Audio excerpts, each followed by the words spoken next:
Hey guys, what's going on? Jebb here, and in today's video, we're going to be doing some technical analysis on Bitcoin and the cryptocurrency markets because, guys, if you saw yesterday's video, which was hilarious, by the way, you should go watch it when you're done. It's in the top right. We watched Bitcoin live break a very important level of resistance, that being the 21-day moving average, when Bitcoin was around $6,400. We broke through that, and that was really the last confirmation that I was looking for before I would officially say that I believe Bitcoin is going to go on a rally leading us up to around the $7,000, $8,000 price range, and potentially even break out of this descending triangle pattern that Bitcoin has been in the last about 4 months or so.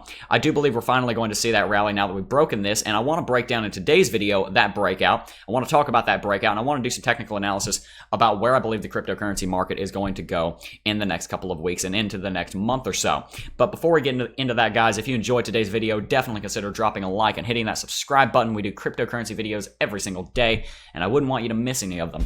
But anyway, let's get right into it. Bitcoin is currently trading around $6,600 with a daily volume of $4.7 billion in the last 24 hours. It's up about 1.5% in the last 24 hours. It's actually up a little bit more than this. I'm recording this a little bit more than 24 hours after I recorded the last one.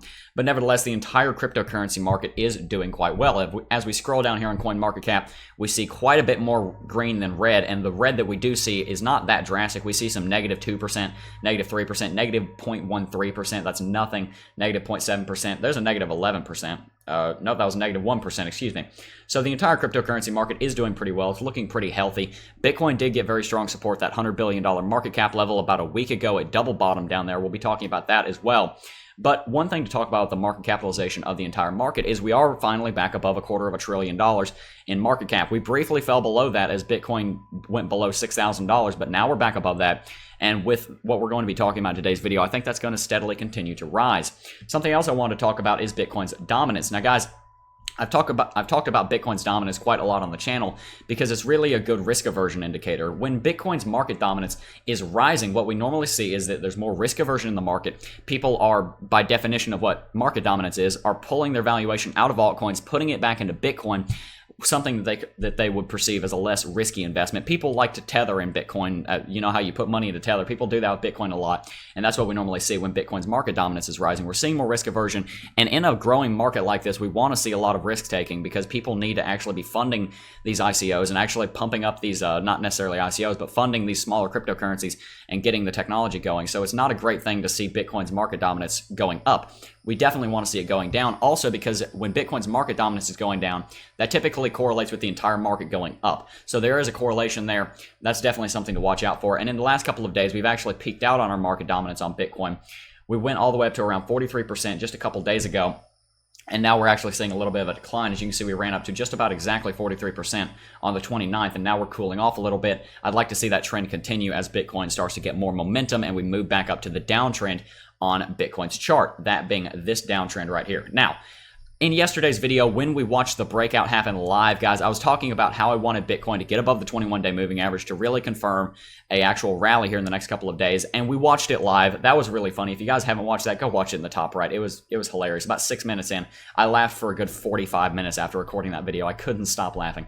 It was absolutely hilarious to me anyway, but I'm a nerd. But one thing that I didn't do in yesterday's video is I didn't zoom into the hour chart and show you it happening there. So this is what the actual breakout looked like. We saw this big green candlestick, and I want to do some technical analysis on it today and talk about where we're going to be going in the next little while. So what we saw, of course, was Bitcoin's initial pump.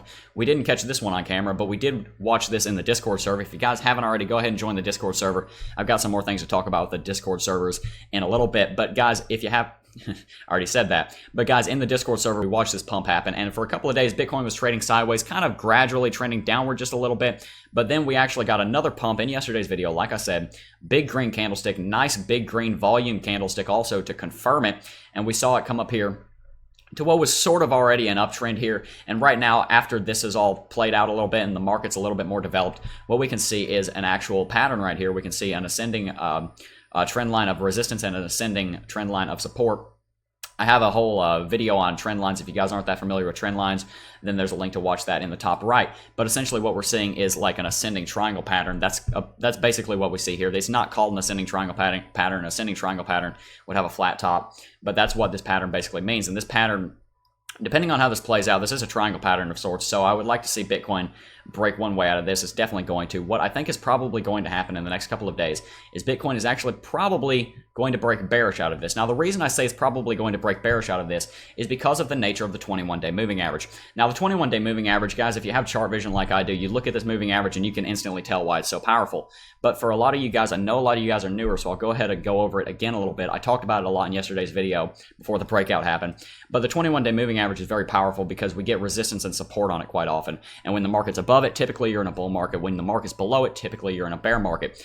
And one thing that happens when you actually finally get above it is you normally see a retracement back to the 21-day moving average, and you actually see a test of support there. And I'm thinking of a good example of this happening back here last July, actually, right around the time that I got into cryptocurrency. Bitcoin had initially run up to $3,000. That was currently the all-time high, and then we fell below the 21-day moving average. From there, we ran up and saw a very similar pattern to what we saw just a couple days ago that's played out in the last week. We saw Bitcoin get above the 21-day moving average in an absolutely spectacular way, and in the next couple of days, we flagged out and saw a little pullback to the 21-day moving average, got support on it, and went up to make a new all-time high. Now, guys, we're not going to all-time high in the next 2 weeks. I don't think. I'd be willing to bet that we're not going to.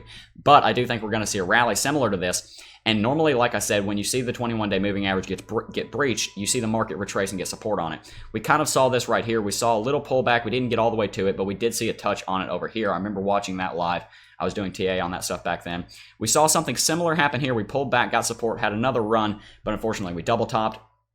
We don't really see it that much over here, but that is something that you see quite often on the 21-day moving average is a pullback to test it as support. And if you get support on it, then that's really a really good confirmation that you are actually in a rally. So what I think is going to happen in the next couple of days is Bitcoin, well, one of two things is going to play out. And I think that, and really it could go either way, but what I think is more than likely going to happen is Bitcoin is going to retrace back or at least go sideways a little bit, wait for this 21-day moving average to curve up, something like that. It's going to keep going sideways, get support on it, and then actually go on a little run here. That's the way that the markets normally play out. You see a level of support on the 21-day moving average. The 21-day moving average is, of course, going to start curving back up because it's a short-term moving average, and we are above it, so it is going to start curving back up. We don't need to go down that much, but I could see Bitcoin retracing another $150 down to $6,400 as we are already seeing a red candlestick form here on the day chart. It would be funny if we saw that happen live in today's video as well, but I don't think that's going to happen. But that's one thing that I'm expecting to happen is we're going to come up here, get a little bit of a sideways action, maybe a little bit of a turnover, come down here, get support, and start trending upward. Let's talk about levels of resistance that we're going to want to be watching out for in the next couple of days. Let's get up the 50, the 100, and the 200-day moving average. And the one that we really want to talk about is this moving average right here. Tell me in the comments section down below what color that is. I'm completely colorblind. Not completely, but I couldn't tell you for a Bitcoin what color that is, if it's yellow or green. But nevertheless, this 50-day moving average right here will be lining up right around the $7,000 mark when we get to it. It's trending downward right now, and by the time we actually get up here to touch it, it's going to be pretty close to $7,000, which is, of course, a big even number that we've seen trading around before. So that is going to be an important level of resistance. Let's draw a trend line right here, and I'll show you how important that is. We see kind of a little bit of resistance here. That's about $6,900, but we also see a little bit of support back here around $7,050. So we do see some trading around there, and $7,000 does have 3 zeros in it. Therefore, it is what you would consider a big even, and that also means that normally big evens are where people trade around. So people are definitely going to have sell orders at $7,000. You're going to see a sell wall there. So watch out for $7,000 as the next level of resistance. After that, we've got the 100-day moving average, which is another big level of resistance. This is hovering around $7,500 by the time we get to it because it's going to continue to trend downward. It'll probably be somewhere around like right here when we get to it, something a little over $7,500. So watch out for that. And then, of course, the big level of resistance that we're talking about is the actual downtrend in our descending triangle pattern here. Let's turn volume off so we can see a little better. That would be this downtrend in this descending triangle pattern. That's what I'm looking for Bitcoin to do in the next couple of days, in the next couple of weeks, really, is for it to actually play out everything that we just talked about, go on a rally back up to this descending triangle pattern and break bullish out of it. If we can get a confirmed break bullish out of this with a couple days, a couple closes above it, a couple closes on the daily chart above it, that would be phenomenal. I would very much like to see that happen. And based on more things that I don't have time to get into in today's video, I do believe that's going to happen. We have indicators on the stochastic RSI telling us that. We have indicators in the RSI, which I'll go ahead and show you, that are telling us that. As we can see, the RSI set a low bottom down here halfway through June, and then it started setting higher bottoms even though the price was setting lower bottoms. You can actually draw an uptrend right there, and actually you can see that. As you can see, we were setting higher bottoms on the RSI. I talked about that a couple videos ago. And when you're setting higher bottoms on the RSI, but you're setting lower bottoms on the price action, that's called RSI divergence. And that's typically a reversal pattern, which lines up with everything else we're talking about right now. Pretty much everything is pointing to a reversal happening in the next couple of days, but I think you guys get the point on that. I'm going to continue doing technical analysis on this as we run back up to this downtrend because I do think that's going to happen. Now, guys, markets have a tendency to throw a curveball at you. Markets never act the same way twice. Everything I'm saying here could be wrong, but from all the technical analysis I've done, and from the technical analysis a lot of people that are very smart have done, I do believe based on the technicals and also based on the fundamentals, which I haven't yet gotten into, that Bitcoin is going to be moving up to that descending triangle pattern, this level of resistance. Now let's move on to some news. Coinbase has recently launched something called Coinbase Custody. This is one of its investment vehicles for larger scale institutional investors, and I do believe the minimum investment amount for this is $10 million. So this is nothing that the majority of us are going to be able to invest in. If you have $10 million in Bitcoin, there's donation links down in the description. Feel free to send me some if you want. Something I wanted to point out is that this is a little rocket launch thing, and there's images of Kerbal Space Program over here. If you guys have ever played that game, Cointelegraph has images of KSP over there. That's pretty funny. But Coinbase has launched its actual one of its institutional vehicles for people to invest in it. And this is something that was, and I'm going to go on a little tangent here. This is something that a channel called The Moon mentioned in his video today. If you guys aren't already subscribed to The Moon, go ahead and go subscribe to his channel. Go comment on his latest video that Crypto Jebb sent you.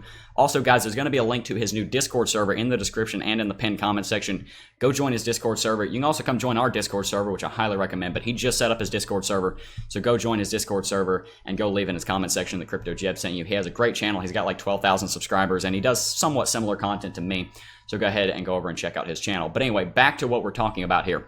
Coinbase has launched this, and this is going to be a big deal because a lot of institutional investors and a lot of larger investors, they just don't want to get into cryptocurrency in the traditional way that you and I are. It could be for a lot of different reasons. A big reason is because they just don't want, it's risky, okay? And people with this much money, they don't need to take as big of risks as we do because if they get 7% a year on $10 million, what is that, $700,000? That's a lot of money.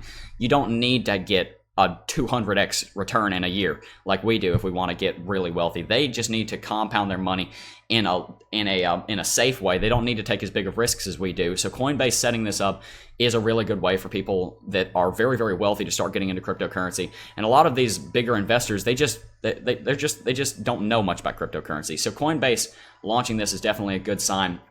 We would like to see more institutional money come into cryptocurrency. Guys, if you want to read this entire article, I highly recommend doing so with the link in the description down below.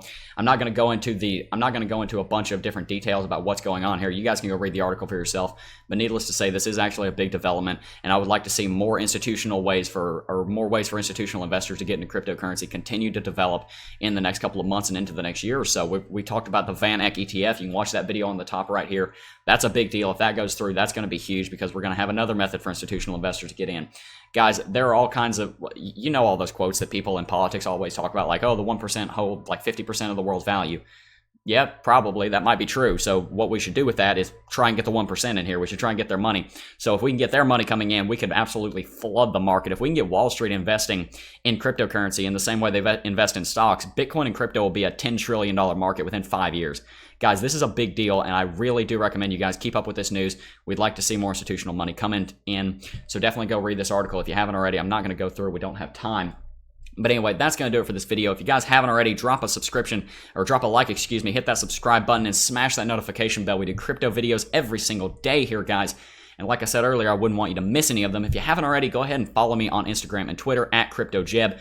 You can see the link to do so in the description down below, but it's just going to say at CryptoJebb. So go look me up on Twitter and Instagram and follow me there. I post all kinds of ramblings over there that you might find interesting. And like I said, also go join the Moon's Discord server and go tell him in his comment section that CryptoJebb sent you.